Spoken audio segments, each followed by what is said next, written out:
You know the vibes. Welcome back to another episode of the Hoop Genius podcast brought to you by NBA 2K23. I am Mo Moosey as always. Alongside me is the one, the only Mr. BJ Armstrong. Real name, no gimmicks. Come on. We're here. You know, BJ, Pau Gasol's having his jersey retired by the Lakers. So right off the bat, do you have a favorite Pau Gasol story or favorite Pau Gasol memory? Well, I can remember the first time seeing Pau play over in Spain. He played. I think he played. Did he play with Real Madrid? Is that who he played for? Barcelona. Barcelona. Yeah. I remember watching him as a young player, and I remember saying, "Wow, he's pretty skilled." You know, he was just like very skilled for him to be. You know, he's every bit as a 7-footer, 7'1" or so. Yeah. And so, I just remember the first time seeing him, I was like, "Wow, who is this kid?" And they were like, "Oh yeah, this is a kid." Pau Gasol. And I remember he was in the draft he was in that same draft with Eddie Curry, Tyson Chandler, Kwame Brown, and all those guys. And our European scouts, at the time I was working for Chicago, they were very high on him. And so I got a chance to watch him very early in his career. And he went on to have a Hall of Fame career. I mean, he was phenomenal at Memphis. He went third overall. I think Kwame Brown went one to the Wizards, and then Tyson Chandler went two to the Clippers and traded to you guys. Yep. And so he was a very, very skilled player, played the game from the high post, played the game. He could score on the low post, had a nice touch. He was so long, athletic. Yeah, he was a terrific player. So congrats to him. Shout out to Pau. He was phenomenal. Had a great career. Came out here and won. I think they won a couple championships, right? Yeah, they won 2 back-to-back, him and Kobe. Yeah. Won a couple championships out here. Great trade, from Memphis to the Lakers. It was Pau Gasol in exchange for a second-round draft. Pau Gasol and a second-round draft pick in exchange for Kwame Brown, Javaris Crittenton, Aaron McKee, and the draft rights to Marc Gasol and first-round picks in 2008 and 2010. So it works out pretty well for both teams because Marc Gasol also went on Defensive Player of the Year, all defensive team, and was a key part of those grit and grind Grizzly squads. So I think it worked out kind of for both of them. Yeah, it really did. So, but yeah, that'll be exciting for him to get his jersey retired and have his, 16, right? Is that his number? Yep, number 16 for the Lakers. Hang it up there. And, so congrats to him. Shout out to Pau. Well, BJ, less than a quarter of the NBA season remains. There's less than 40 days until the NBA playoffs begin. Wow. It's coming around real quick. So the good people at Bleacher Report have put out an article called Bold Predictions for the rest of the season. And they've got 5 bold predictions. So we're going to quickly go through all 5 on today's episode and see what we think. The first prediction that they have is Damian Lillard will make first team All-NBA, meaning he is deemed one of the 2 best guards in the NBA this season. Think that's happening? You think maybe second or third? Why not? I mean, why not? I mean, the guy had 71. His body of work speaks for itself. I mean, why wouldn't he be a first team? I mean, who? Well, I think Luka will be there. Okay. Steph would definitely be there if it wasn't for the injury. Okay. I think Shea has a shout of being there. Okay. I mean, Donovan Mitchell, maybe. Dame listen, he'll be an all NBA player.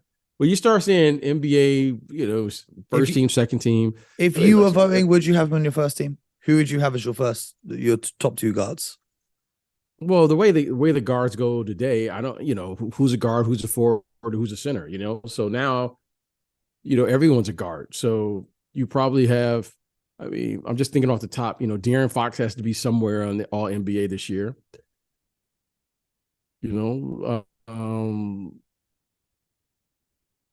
Luka will probably be on there somewhere, 1 or 2. Yeah. I mean, I could see Dame being up there. I don't think that's a bold prediction. I mean, Jason Tatum, right? I mean, he'll probably. I mean, he's a forward according to the vote. They call him a forward. Yeah. Okay. So yeah. So that's what I'm saying. So I mean, for sure, he should be in the running. I don't have a problem with him being first, second, third team. I don't think that's too bold. I don't think that's too bold of a prediction. Let's hope they get more spicy as we continue. The number 2 prediction they have here is that the betting favorites will not win most improved or defensive player of the year. So the folks over at FanDuel have Emmanuel Quickley as the favorite for 6th man of the year, but they don't believe that he'll win it. The other candidates that could win it, Malcolm Brogdon, Norman Powell, Malik Monk. Who do you think is the 6th man of the year right now? Do you think it could be Emmanuel Quickley? I said this the other night. I watched him in LA against, I think it was the Clippers. This kid, Malik Monk, okay, I think he's the most improved. I saw the guy get 40 plus coming off the bench the other night. I mean, he to me, what he's doing, he's really made a mark for himself. He is a very, very high reserve player. I mean, I look at him as a starter. He plays his role. Well, that's star count. I just look at him as a starter because he plays starter minutes, deservingly so. You know, he plays the 1, he plays the 2, he defends, he drives and attacks the basket, he shoots the 3. Terrific athlete and play up and down the court. They play very fast out there in Sacramento. So if you're asking me who I thought was the most improved, you know, because I've watched 6th man of the year, not most improved. 6th man of the year. Yeah, he should most improved. I mean, we got Lauri Markkinen's up there, Shai Gilgeous-Alexander's up there. Yeah, like, we're talking about 6th man of the year coming off the bench. 6th man. Yeah, I think Malik Monk. I'm voting for Malik Monk this year. I am going for the homer bias of Malcolm Brogdon because he has been absolutely sensational. When you watch him play, just does all the right things out there, shooting an extremely high percentage from downtown. I think he's top 3 in 3-point percentage, and he's a great steadying force of that offense. But then defensive player of the year, the betting favorite is Jaren Jackson Jr. But do you think Jaren Jackson Jr. is actually going to win the award, or is it going to be someone else?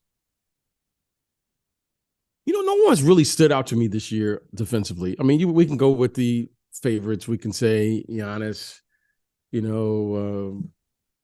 Draymond certainly will very deserving of some votes. Jaren Jackson, I can see people wanting to see someone new jump in there, but no one's really jumped out to me this year. I have a different take on it. And I don't think Giannis. I think he's a different player from the Bucks. I think it could be Brook Lopez for the impact that he's had.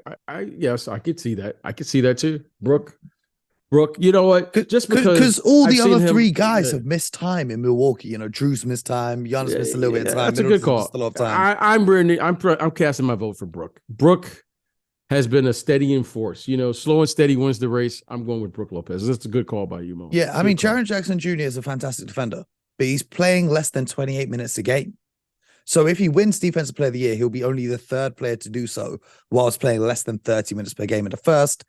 The last player to win Defensive Player of the Year, despite playing under 30 minutes, BJ, this is a tough trivia question. Do you remember who that was? I'll give you a Dennis clue. Rodman? It was 1986-87, not Dennis Rodman. 86-87. God, who could that be? I have no idea. Who was Michael Cooper? Yeah, you got it. Michael Cooper. Yeah, that's right. For the Lakers. So, yeah, I mean, Jaren Jackson Jr. is a great defender. He just needs to stay on the court more. Giannis is obviously a great shout. Draymond Green's obviously always a force. Bam Adebayo can guard anyone. So there's a lot of people there, but my vote would be going for Brook Lopez. I'm not going to lie. I think OG Anunoby as well.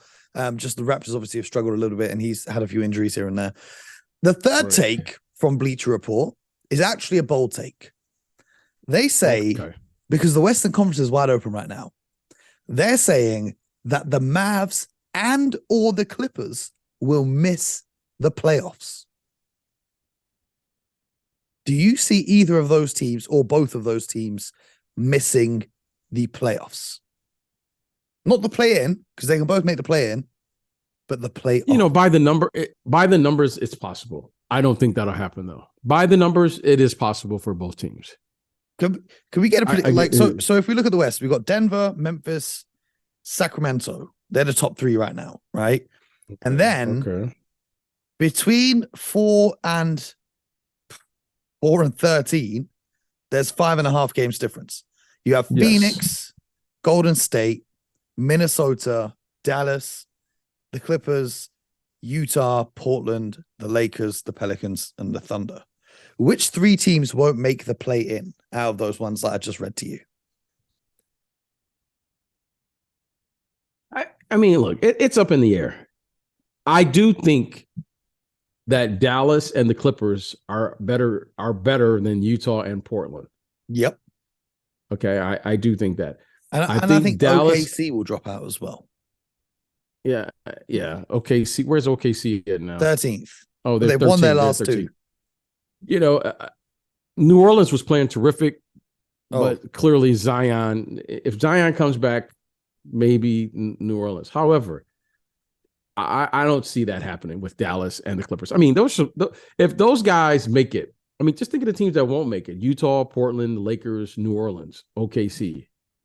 Mm-hmm. I mean, it's like a half game separates all those teams from 9 to like 13. It's like a half game. We know the quality of Dallas and the Clippers, but Dallas is 2-5 in games where Kyrie and Luka play together. And all of them have been pretty close games. They just can't figure it out at the very end. And then the Clippers are 3-6 since the trade deadline. They've not been playing well either. So it's more the recent form that has people wondering. But I think when you get into a play-in situation, if you're in a play-in game and you have Luka Doncic, or if you're in a play-in game and you have Kawhi Leonard, no matter what your form has been for the last 10 games, I think you're still pretty confident. Well, I mean, listen, and this may be the thing for me, is you're only as good as your last game. So, I really don't care what I did last week. I mean, I'm just telling you whether I won or lost. It's already, I put it on my memory. So they say, well, you haven't played well in the last 10 games. Who cares? What I do care is that I'm playing well right now. Luka Doncic and Kawhi Leonard, like you just mentioned, are, they're top tier players. Okay. Kyrie Irving, Paul George, and these guys, they are elite offensive talents. So, in saying all of that, with scheduling, timing, getting days off, and all that stuff, those are fun stats to put, in their last, they're 2-5 in their last whatever. Okay, that's fine. However, if you give these guys a day or two off, and you got to play with Kyrie and Luka Doncic in 2 days rest, I'll take my chances. I'll take my chances with those guys. Like with 2 days. Now they're playing 3 games in 5 nights. All right. Who are they playing? You know what I mean? Like, so those are all misleading, but it makes for fun conversation. I just think those guys, it's highly unlikely that both of those teams, let alone one of those teams, will miss the playoffs this year. Okay. But you never know. The fourth take is that the New York Knicks, who are currently on a 9-game win streak, and we're about to find out if they extend it to 10, and they most likely will because they're up against the Charlotte Hornets. That's going to be their 40th win of the season. The prediction is that the Knicks will win over 50 games, meaning they have to go 11-4 over their final 15 games. Do you see them going 11-4 over the final 15? Yeah, I think they're going to go for it. I know this. I think they will go for it. Do I think they'll do it? Yeah, I think they'll be right around there. I could see them doing that. They're playing really, really well. Julius Randle right now is, Julius Randle made me realize something the other day. As I was watching him against, I think it was Miami, right? He made that shot to win the game for them. I suddenly realized that the 4 position that I used to remember, it was an elite offensive position. Mm-hmm. Karl Malone, Charles Barkley, Chris Webber, Tim Duncan, Kevin Garnett, Rasheed Wallace. The list goes on and on. And then I realized I was watching him. I was going, the 4 position now is basically who? Like threes that they make play 4. Yeah. And I was thinking, I was like, or Giannis obviously at the 4, but outside of that. But I was like, it's a position really that's like dormant right now. Like he may be the most physical player outside of Giannis in the entire NBA. Yeah, I mean, like they play KD at the 4 sometimes, but really he's a 3. Same with Tatum. Jimmy Butler plays at a 4. I guess Anthony Davis could be a 4, but he's better at a 5. Yeah, but that's Zion though. Zion. Yes. Yeah. Giannis. Yeah. Jajas Jr. got a shout out Horford, but I hear what you're saying. Yeah. I was just, as I was watching, I was thinking, I was like, okay, he is the most physical player right now at the position. And he plays through contact. And he's, when you start looking around, you're going, okay, Giannis is Giannis. But outside of that, Him and Zion? Yeah. Would you say him and Zion right now? Yeah. Yeah. Physicality right? wise. Sabonis is, I mean, he's playing against like Harrison Barnes. That's who he's playing against. Yeah. Sabonis will slide to the 5. Yeah. Right. So yeah. So the Knicks are nice. They've got obviously Brunson's been a huge pickup. I think trading for Josh Hart has been huge for their season. He's bringing in great stuff off the bench. We talked about Emmanuel quickly coming off the bench as well. And, you know, the Knicks 4th in offense, 9th in defense, and a top 4 net rating since December the 1st. That's the last 44 games, more than half the season.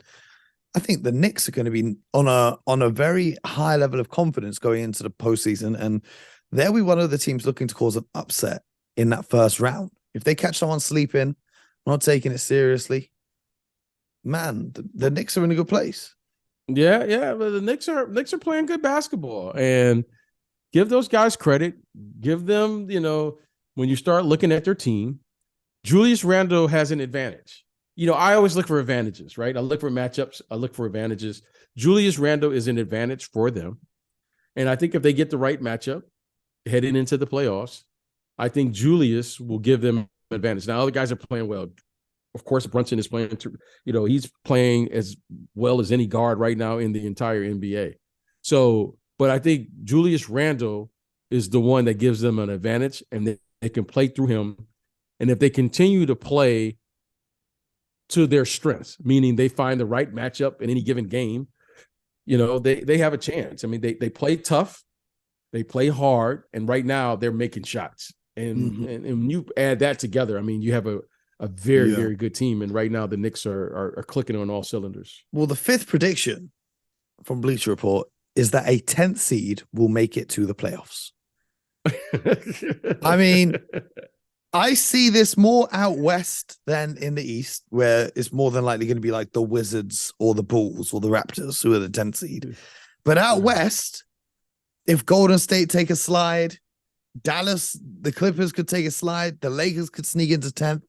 I like my chances if I'm the Lakers in a playing game.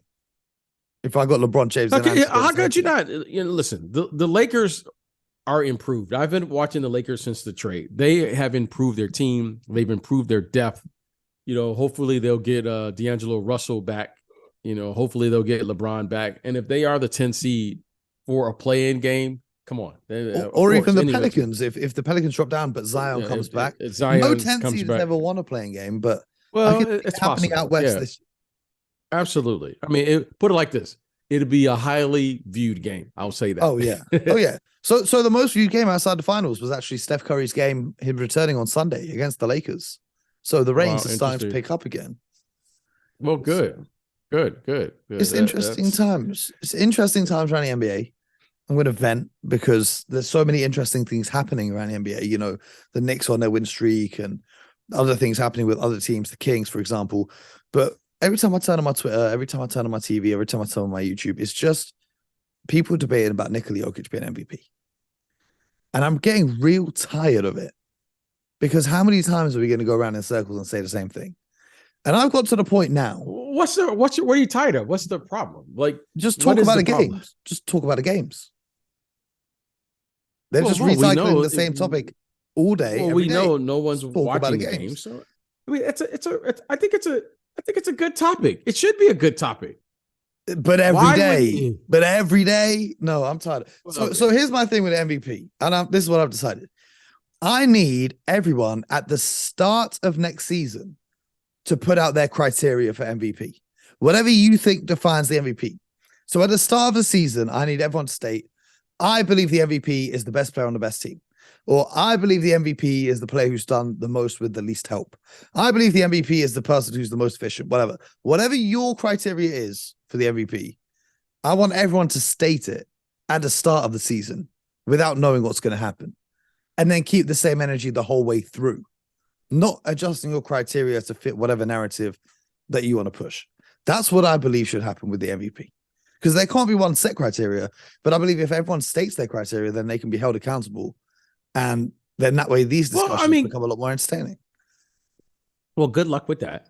Yeah. And good luck with that. And like saying, it's in the end, the MVP voting used to be where everyone understood that winning matters. That's the one thing now that has crept into the game that has everyone having all of these views, because now you make your pick based on numbers. And we all know whether you are big in the numbers or not, we all know the numbers, they don't tell the entire picture. We all know that. Well, I mean, players when you look at the media knows it, everyone knows it. When you look at the top suddenly now, when you look at the top 4 teams, though, the Nuggets, the Bucks, the Celtics, and the Sixers, those are the top 4 candidates. Jokic, Giannis, Tatum, and Embiid. So, yes, the winning is still being factored in. Okay. So, and well, your point was people aren't looking at winning; they're looking at numbers. But the top candidates are all on winning teams, the best teams record-wise. Okay. I don't have a problem with Giannis or not Giannis, Jokic or whomever, whatever it is. Okay. In the end, the award should come down to the following, and I'll just say it for the last time: the best player on the best team, and incorporate the entire game. Just incorporate the best player on the best team right now is Jokic. Okay, but if you're saying the best player, just include the entire game. That means offense and defense. Okay, just include every aspect of the game. Like you hear people say, "Well, he's a two-way player." Well, shouldn't everyone try to play defense? Like why do you get a special recognition because you give effort? I don't believe that Jokic is egregiously bad enough on defense for that to be. I didn't say anyone was. I didn't say anyone was good. I didn't say anyone was bad. I just said include the best player. So okay, if you want to say who's the most valuable player, okay, let's look at the numbers. How many points does this guy average? How many rebounds does this guy average? How many steals does this guy average? And then just make it an inclusive thing to where you're saying the most valuable player who impacts winning. And then there you go. This isn't like me versus this guy, or I got to slam this guy. Who's the most impactful player during the course of a game, right? Half of the game spent on offense, half the game spent on defense. Now just combine them together, and then there you go. There's your MVP. Mm-hmm. Doesn't make it, well, this guy is averaging, 27 points a game. This guy's averaging 29 points a game. No, just include the whole game. We're talking about the game of basketball, but then we just only look at the defensive part for the defensive player of the year, and we only look for the MVP for the offensive player of the year. That's what it's turned into. Awards, then it should be 2 separate awards. Then no, it should be the best offensive player of the year, and then defensive player of the year. Well, that's for you. You could make that. That's you. That's your theme. The most valuable player means who is the guy that makes the most significant contribution to winning throughout the entire game. I don't think it's complicated, but everyone has made it complicated because everyone secretly wants to be right. It's a real simple. Yeah, it's not secretly. Yeah, what's the big deal? We can all watch the game and know who's making the biggest contribution. We can all see. Like, this isn't difficult. Like, this isn't like, astrophysics or something like that. Like, this is like basketball. It's basketball. It's basketball. Who's a guy that's contributing on both sides of the ball? Like, okay. And then let's talk about it. I will reiterate, if that's the case, then Giannis should be MVP every year. And LeBron should have been MVP for like 10 years in a row. That's just me, though. That's just me. Okay, that's fine. That's fine. Everyone has that opinion. You have your opinion. Because then if we look at the defense too, we're going to take away Harden's MVP. He shouldn't have won that. We're going to take away Russell Westbrook's MVP. He shouldn't have won that. Offense is clearly weighted more in the factors of what everyone votes for. I'm not saying it's right. I'm just saying that's how it is. Yeah, that's fair. If that's how it is, then that's how it is. If that's how it is. But for me, I look at it for me. I don't look at it through the eyes of other people. So I don't hear Twitter. I don't hear social media. I don't hear the media. So I say, okay, there's the best player. There he is. And then let's figure it out. And then I hold myself accountable by watching this guy at the very least advance to the conference finals. At the very least. It's a regular season award. Yeah, it's a regular season award However, as I'll say it again, the stats don't tell the story. But what's that got to do with it? Okay, what has to do with it? Who impacts winning? Yes. Who impact? Okay, so if you're in the Western Conference and the best teams are in the Eastern Conference, you're not playing everybody until you get down to the core of the till you get down to the core NBA of the season. Finals. No, you don't get down. Okay, so I'll break this down because you're going to make this more complicated than it is. When you play an 82 game schedule, you're not playing the top teams. Yeah, you only play the other conference twice in the year. And then once you get to the playoffs, you're going to play one of the top 8 teams in the league. That's why matchups matter. It's very simple. Matchup. So when you play, as a top tier team, you should beat, for the most part, the lower tier teams. So the first rule of being a good team is win the games you're supposed to win and win half of the games on the road. Okay. So that doesn't make you the best team. That just says, oh, you have a team that's formidable. I don't know what that means once you get to the playoffs. Now, once you get to the playoffs, now the playoff teams are going to take away something. Yeah. But the awards are decided before the playoffs, though. Yeah, exactly. That's your way of looking at it. My way of looking at it is saying, it's the fact that the award is voted for before the playoffs begin. Mo, I agree with everything you're saying. I agree with 1,000%. You are 100% correct. However, I look at the award the way I look at the award, which is the best team. I'm looking for the last team that's standing. So I hold myself accountable, not just what you're doing through a course of an 82 game season.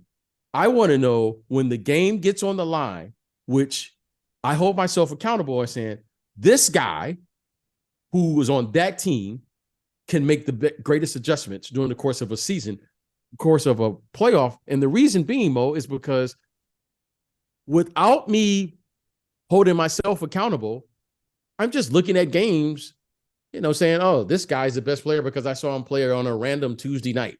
No, I want to say this guy is capable of winning 4 out of 7 because that guy has more talent and can make more adjustments during the course of a game and be more impactful because it's way difficult to win 4 out of 7 games.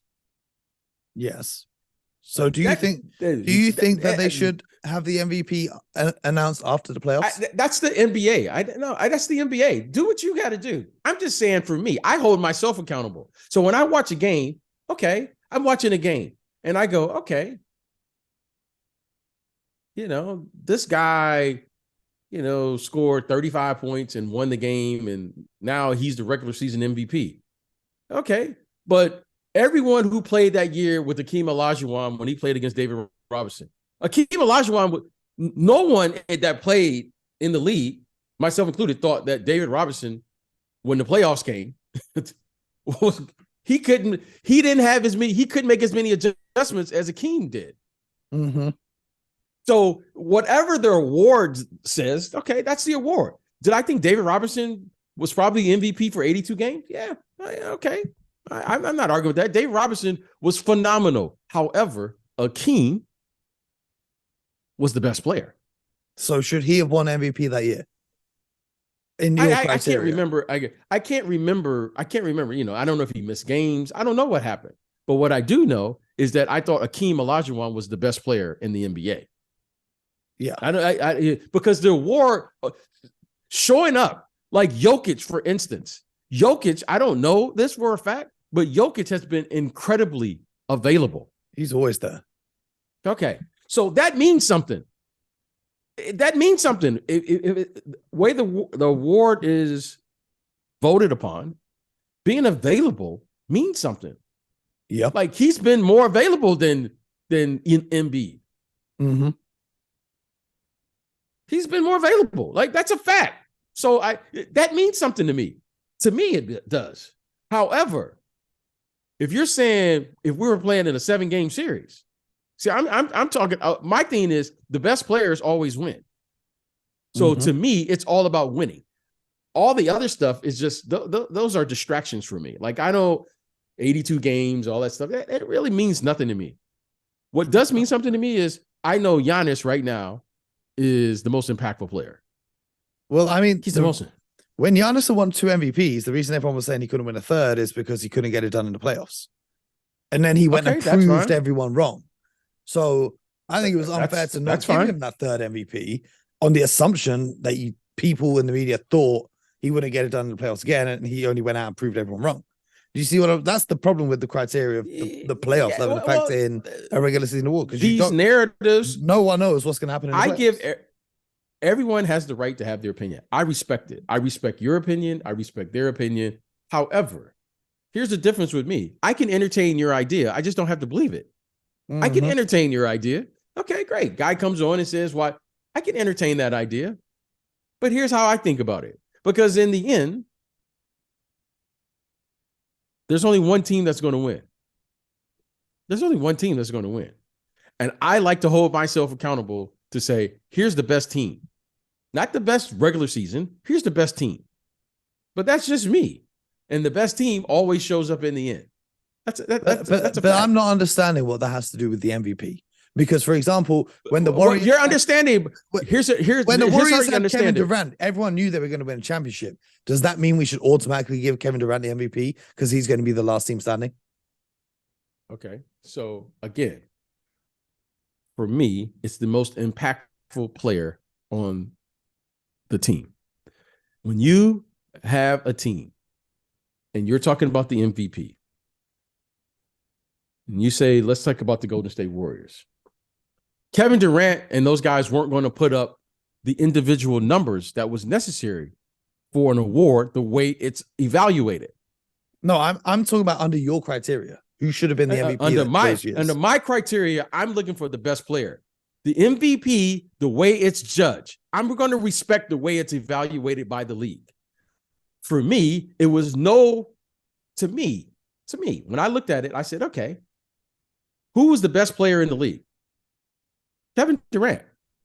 He was the best player. He was the best player on the best team. So he should have won the MVP in 2017, 2018. No. The way the award is evaluated doesn't fit my criteria. I'm asking about your criteria. So under your criteria, Kevin Durant should have won the MVP instead of Russell Westbrook. No, he shouldn't have. Instead of James Harden. Instead of Giannis. He shouldn't have that year. He shouldn't have, because he wasn't going to put up the individual numbers that were necessary. But I'm asking under your criteria. Under my criteria, he was the best player. So he should have been the MVP. Under my criteria, if you said, how do you want to evaluate the MVP? I'm looking for the best player on the best team. Okay. Like, if you said, BJ, what's your criteria? Okay, who's the best player on the best team? Well, if you're winning by 20 points a night, of course you're not going to put up the numbers that a guy who's playing 37, 38 minutes. And, I'm not taking away his numbers. I'm just saying, if you're the best player on the best team, then of course you got a different responsibility than a guy who's just getting 30 plus points and running out there and scoring. That's the way I look at it. So if you're saying, who do I think? It's just very simple. Who's the best player on the best team every year? Okay. But you also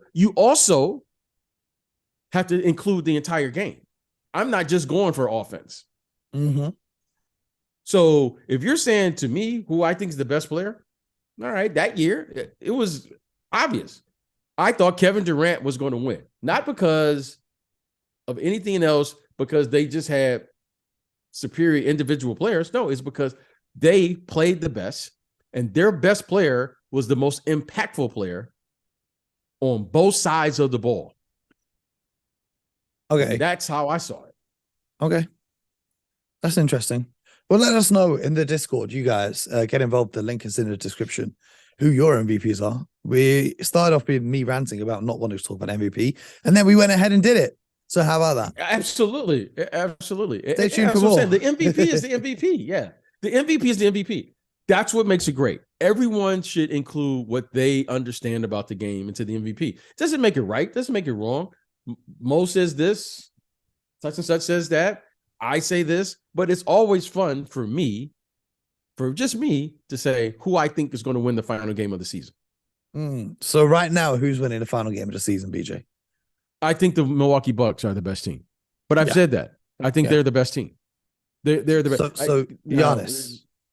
I think yes. I think when the smoke clears, I think Giannis. Now, so you've moved away from Jason Tatum, who you said last week. Up until this point, it's been the Milwaukee for the majority of the season.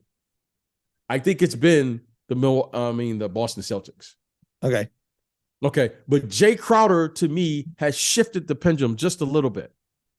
He shifted, and like so everyone says, like for instance, everyone's saying the Celtics are playing bad. Well, okay, you lose a game on a back-to-back, right? The previous night you play a double overtime, and then Jason Tatum, Rob Williams doesn't play. Yeah. So I'm not concerned about them not playing bad. I'm not concerned. What I am concerned about with the Celtics right now is that it is proven to me over the last 2 seasons that Rob Williams' impact to their success at the elite level matters. Yeah. You hear what I'm saying here? You hear what I'm saying here? Yeah. Well, Rob Williams' impact on the game matters for this group to play at the elite level, not to beat like the mediocre teams and go be 10-2 and win the first, they have the first seed in the playoff. If Rob Williams is not healthy, and I don't know what's going on with him, Mo, but what I do know, Mo, is in the NBA Finals last year, when Rob Williams plays and he's healthy, he impacts the way they play against the elite teams. Yeah. So in saying that, if Rob Williams, which I don't know if he will be healthy when the playoffs start a month from now or not, but what I am saying now, if Middleton and both of those teams are all healthy, let's say Middleton, who didn't play last year and they went to Game 7, if Middleton is there and they just added Crowder and they added Joe Ingles, and if everyone is there, Dragic and Brook Lopez is healthy because he was coming off a back injury last year, and if everybody is there, which I hope everyone is there, I think at the end, especially with Crowder, I think they are slightly ahead because I'm concerned now to watch the Celtics lose games, and they lose close games. They lose games where they've had a big lead. They have a big lead, but Rob Williams is the difference. He hasn't looked like himself all year, and I'm very worried about the Celtics defense. And but we'll dive into this on another episode because we've got to wrap this one up. Yes. Make sure you guys get involved in the Discord server. Some great conversations go on in there. The link's in the description. Make sure you stay locked in, stay supporting the podcast because we'll be back tomorrow with more from the Hoop Genius podcast. You know what to do. You know the vibes. Get buckets.